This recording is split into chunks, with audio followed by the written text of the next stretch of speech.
So a question that commonly comes up here at Don's Appliances is, why are my oven temperatures all over the board?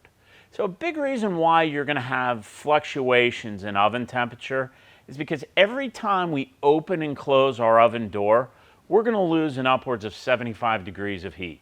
And if you have an element hidden in your oven, so inside, if you notice, this is a hidden element unit, it's going to take longer for that temperature to get up to where that pre-selected temperature was. So if you're opening your oven door, you're going to lose temperature. So you're going to have these swings of temperature.